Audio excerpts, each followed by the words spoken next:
Hello everyone, स्वागत है आपका हमारे यूट्यूब चैनल पर। आज हम आपके लिए बहुत ही विज्ञान का बहुत ही इंपॉर्टेंट टॉपिक है फ्लेमिंग के दाएं हाथ का नियम। क्योंकि कुछ बच्चों के मेरे पास कमेंट आए, कुछ बच्चों के मेरे पास फ़ोन भी आए, मुझे व्यक्तिगत रूप से जानते हैं कि भाई सर फ्लेमिंग का दाएं हाथ का नियम मुझे समझ में नहीं आता है। तो आज हम आपको फ्लेमिंग के दाएं हाथ के नियम के बारे में बताएंगे। चलिए आइए वीडियो को शुरू करते हैं। जैसा कि आप जानते हैं कि फ्लेमिंग के दाएं हाथ के नियम के बारे में कि आपने थ्योरिटिकल रूप से, लिखित रूप में तो पहले भी पढ़ा होगा, आपने बहुत सारा पढ़ा होगा कि फ्लेमिंग के दाएं हाथ के यदि हम अपने दाएं हाथ को अंगूठा, तर्जनी उंगली और मध्यमा को परस्पर एक दूसरे के लंबवत फैलाएं तो जो तर्जनी जो अंगूठा या चालक की गति की ओर इशारा करे, यानी जो चालक पर जिधर बल लगेगा उधर ही उसकी गति होगी। मध्यमा मतलब जो तर्जनी उंगली है वो चुंबकीय क्षेत्र की ओर इशारा करे तो जो मध्यमा उंगली है वो जो चालक में प्रेरित विद्युत धारा की दिशा की ओर इशारा करेगी। तो इसको हम आज समझेंगे। तो आइए देखते हैं। सबसे पहले हम समझते हैं, देखो फ्लेमिंग के दाएं हाथ के नियम को जैसे आपने थ्योरी के रूप में पहले पढ़ा होगा, लेकिन मैं आपको समझाऊंगा कि वास्तव में ये नियम आपको बताना क्या चाहता है, समझाना क्या चाहता है आपके लिए। ये नियम आपको वास्तव में ये समझाना चाहता है, जैसे कि आप समझे कि विद्युत धारा, चालक पे लगने वाला बल और चुंबकीय क्षेत्र परस्पर तीनों एक दूसरे के लंबवत होते हैं। आपको ये समझना चाहता है। जैसे आप अब कुछ लोग सोच रहे हो कि ये बताना क्यों जरूरी है, इससे हमारा क्या भला हो जाएगा कि भाई हम कि विद्युत धारा और चुंबकीय क्षेत्र और मतलब चालक पर बल ये तीनों एक दूसरे के लंबवत होते हैं, इससे हमारा क्या भला हो जाएगा। वास्तव में यांत्रिकी के क्षेत्र में मतलब इसका बहुत बड़ा महत्व है। क्योंकि आज के देखें, आपने देखा होगा कि जो हमारे आधुनिक क्षेत्र युग में खूब इस्तेमाल किया जाता है जनरेटर। आपने सुना होगा जनित्र या जनरेटर जिसे बोलते हैं। शादी पार्टीज में आदि का विभिन्न कार्यों में जनरेटर का यूज होता है। ये वास्तव में जनरेटर होता है वो इसी सिद्धांत पे कार्य करता है, फ्लेमिंग के दाएं हाथ के नियम के सिद्धांत पर कार्य करता है। और जो युक्तियां हैं, जो कई युक्तियां जैसे डायनामो है, जनरेटर है, तो वो इसी सिद्धांत पर कार्य करती हैं। तो आइए हम समझते हैं।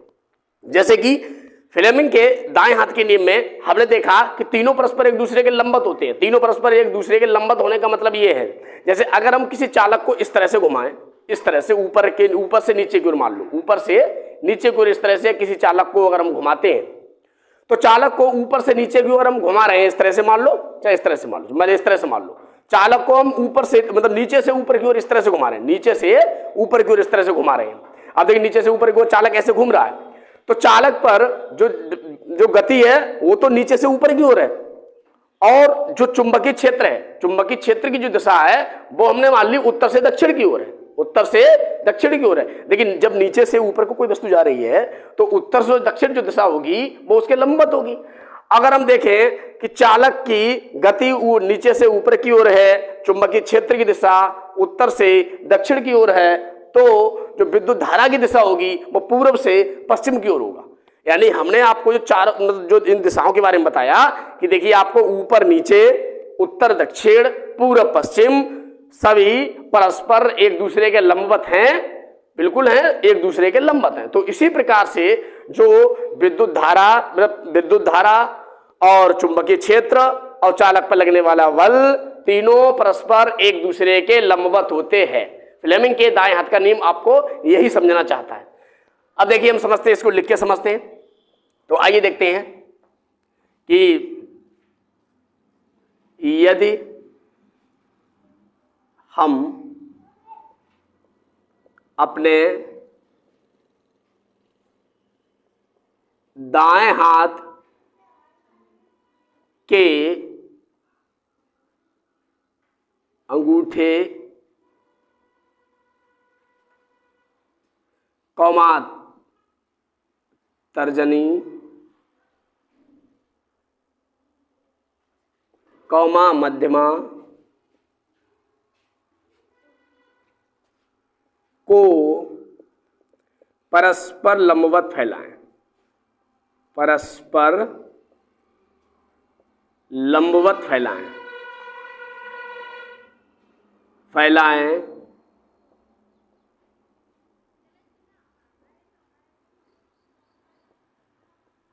तो यदि अंगूठा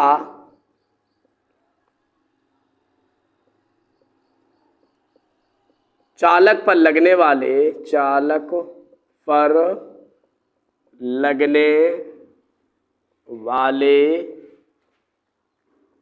बल की दिशा कौमा तर्जनी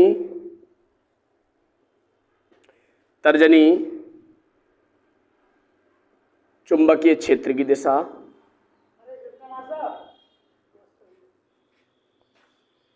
चुंबकीय क्षेत्र की दिशा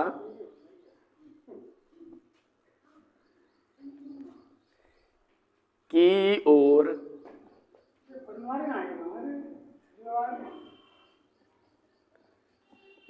संकेत करे तो मध्यमा प्रेरित विद्युत धारा की ओर प्रेरित विद्युत धारा की ओर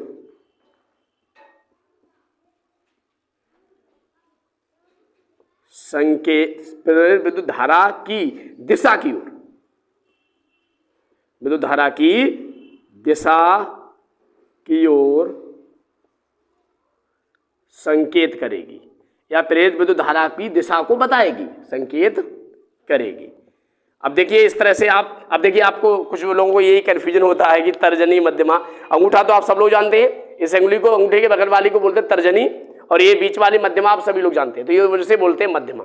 अब आप लोग याद कैसे रखेंगे? कुछ लोगों को कह रहे हैं कि हमें याद नहीं होता है कि कौन सी उंगली पे किस चीज को मान है, कि भाई तर्जनी पे क्या मान है, मध्यमा पे क्या मान है, अंगूठा पे क्या मान है। तो उसको याद रखने का मैं आपको एक आसान सा तरीका बता रहा हूँ।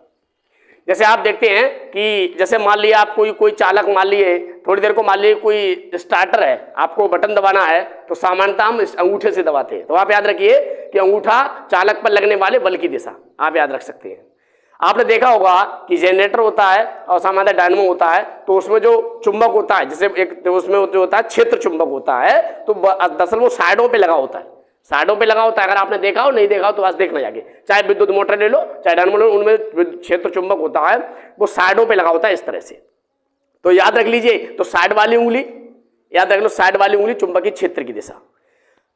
जो आर्मेचर होता है कुंडली होती है उसमें बीच में होती है, अब कुंडली में लिपटा होता है तार और वहीं से विद्युत धारा प्रेरित होती है, कुंडली में ही विद्युत धारा प्रेरित होती है। तो वो कहां होता है? वो जनरेटर में वो लगा होता है बीच में। तो आप याद रख सकते हैं बीच वाली उंगली मध्यमा उंगली विद्युत धारा की दिशा। तो आप इस तरह से याद रख सकते हैं। एक तरीका हमने आपको याद रखने का बता दिया कि अंगूठा चालक पर लगने वाले बल की दिशा की ओर, तर्जनी चुंबकीय क्षेत्र की दिशा की ओर और मध्यमा क्या प्रेरित विद्युत धारा की दिशा की ओर। अब आपको हमने ट्रिक बता दी, तरीका बता दी, याद कैसे रख सकते हैं आप कि चालक पर बल, किसी चीज को हम चले स्टार्ट करते हैं तो चालक से बल कैसे अंगूठा से लगाएंगे, मध्य साइड वाली उंगली इसे बोलो तर्जनी उंगली। तर्जनी उंगली को याद कैसे रखेंगे आप कि भाई चुंबकीय जो क्षेत्र चुंबक होता है कि चाहे आप विद्युत मोटर में मान लीजिए, चाहे आप जनरेटर में मान लीजिए, डायनेमो में मान लीजिए, क्षेत्र चुंबक होता है वो कहाँ होता है? साइडों से लगा होता है। देखा होगा आपने अक्सर साइड से लगा होता है, तो उसको याद रखें साइड वाली उंगली चुंबकीय क्षेत्र की दिशा।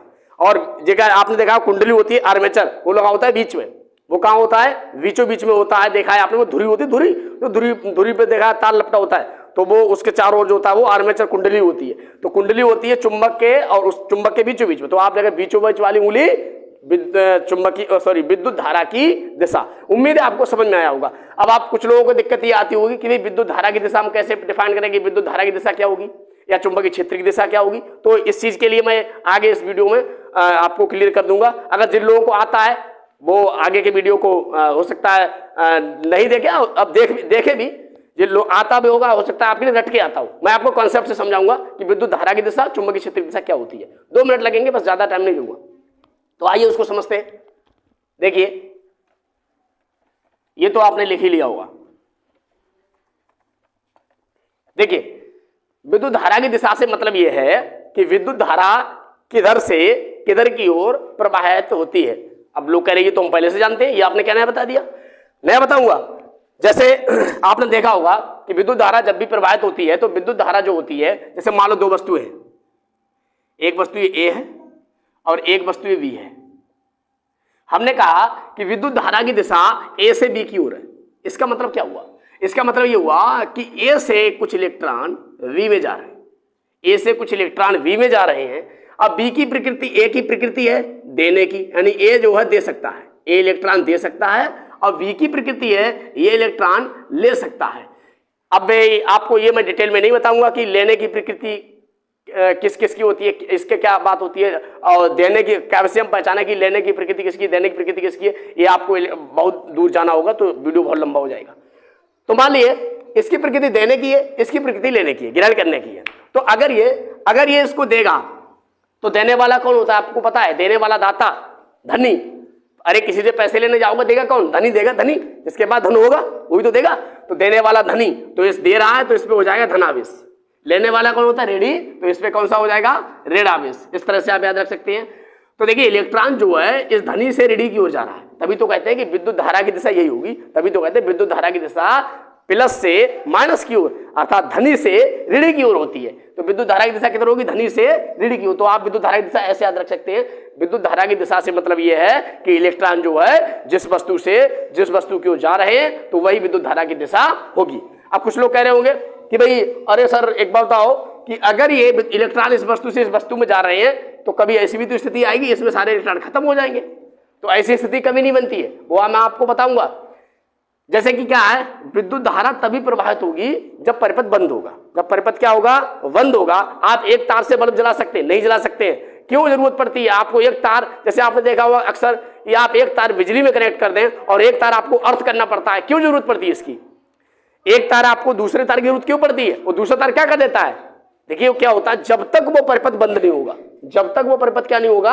बंद नहीं होगा, तब तक उसमें विद्युत धारा प्रवाहित तो नहीं होगी। तो जैसे मान लिए इसको हमने परिपथ को बंद कर दिया, तो इधर से आया इसमें, इधर से फिर चला गया, इस तरह से यहाँ आ गया, फिर चला गया, फिर चला गया। अब कुछ लोग सोच रहे होंगे कि इसको इस इधर ले जाने में कौन काम करता है? तो इसको ले जाने का काम करता है, बैटरी में होता है विद्युत वाहक बल। कौन होता है? विद्युत वाहक बल होता है, वही काम करता है इधर से खींच के लाने को इधर के लिए। तो ये सतत रूप से ये विद्युत धारा चलती रहती है। तो समझ गए, ये विद्युत धारा की दिशा की बात होगी। हालांकि इस पे ज्यादा डिस्कस मैं नहीं करूंगा। आगे देखिए चुंबकीय क्षेत्र की दिशा। चुंबकीय क्षेत्र की दिशा हमने बताया था कि चुंबकीय क्षेत्र की दिशा से मतलब यह है कि चुंबकीय क्षेत्र जो होता है उसकी दिशा, जो चुंबकीय बल रेखाएं जिधर से जिधर की ओर चलती हैं, जिधर से जिधर की ओर जाती हैं, तो वो चुंबकीय क्षेत्र की दिशा होती है। अर्थात चुंबक में, चुंबक के बाहर जो होता है, जो चुंबकीय बल रेखाएं उत्तरी ध्रुव से और दक्षिण ध्रुव की ओर जाती हैं, उत्तरी ध्रुव से दक्षिण ध्रुव की ओर। तो चुंबक के बाहर दिशा क्या हो गई? उत्तर से दक्षिण की ओर। चुंबक के बाहर दिशा क्या होगी? चुंबकीय क्षेत्र की दिशा उत्तर से दक्षिण की ओर। चुंबक के अंदर क्या होती है? दक्षिण से उत्तर की ओर, दक्षिण से उत्तर की ओर। तो ये क्या होगी? चुंबक के अंदर चुंबकीय बल रेखाओं की दिशा दक्षिण से उत्तर की ओर। तो इस तरह से, ठीक है, ये होगी चुंबकीय क्षेत्र की दिशा। उम्मीद है आपको समझ में आया होगा। आइए अब फिर मिलते हैं अगले वीडियो में। तब तक आपसे अनुरोध है कि हमारे वीडियो को लाइक करें, चैनल को सब्सक्राइब करें। और आपको मैं इतने मेहनत से वीडियो बनाता हूं, आप कम से कम इतना नहीं कर सकते हैं, हमारे वीडियो को शेयर भी करें। धन्यवाद वीडियो देखने के लिए।